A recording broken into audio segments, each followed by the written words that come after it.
Good morning. This is Father Stephen Kelly from St. John's Church in Detroit. We're continuing our series of daily morning meditations where we generally look at one or another of the lessons that are assigned for morning or evening prayer, what is known as a daily office lectionary. Today, for Wednesday, let's take a look at the lessons assigned for morning prayer, and that's from St. Luke's Gospel. We're already up to chapter number 22, beginning at verse 14. And when the hour was come, he sat down, and the 12 apostles with him. And he said unto them, With desire have I desired to eat this Passover with you before I suffer.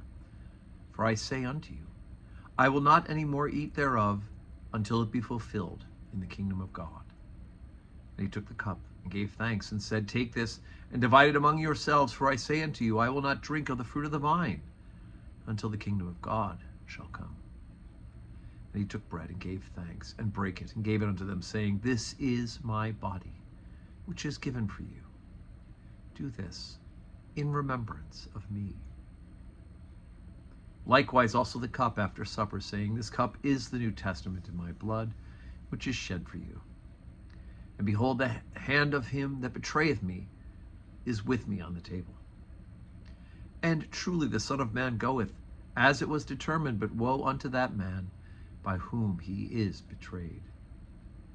And they began to inquire among themselves which of them it was that should do this.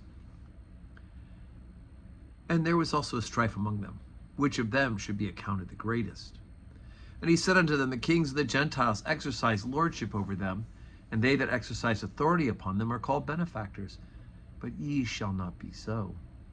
But he that is greatest among you, let him be as the younger, and he that is chief as he that doth serve. For whether is greater, he that sitteth at meat, or he that serveth? Is not he that sitteth at meat? But I am among you as he that serveth. And they which have continued with me, ye are they which have continued with me in my temptations. And I appoint unto you a kingdom, as my Father hath appointed unto me, that ye may eat and drink at my table in my kingdom, and sit on thrones, judging the 12 tribes of Israel. Okay, so of course, obviously, we have here the Passover supper, what we call the Last Supper.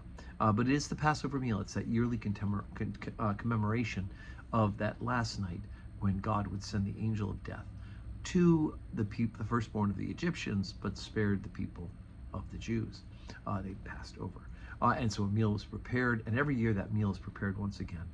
And the Jews read the story of God's mercy and his power, and they remember this as part of their identification as people of that original covenant. Here Jesus takes that appropriate meal and keeping it, because he is a Jew and so are his original followers, he then adds this new layer, this new reality, that unleavened bread is now his body, right? God sent manna from heaven to feed them.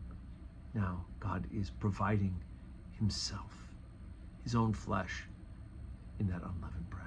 And the cup itself becomes the testament of blood, right? Rather than having to sprinkle the blood of ashes and the blood of heifers and goats, and shed blood for the remission of sins, Jesus' blood will be the one sufficient sacrifice to wash away the sins of the world.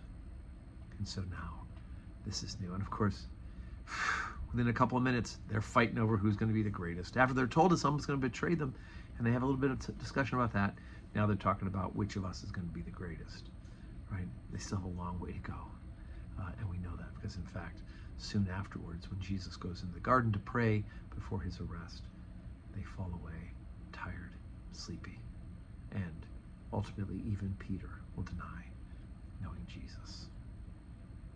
So, as I said, today is Wednesday. We have 12:15 Holy Communion today. I do hope you can join us, right? Join us in person here at church and receive the Blessed Sacrament. It's about a 25, 30-minute service.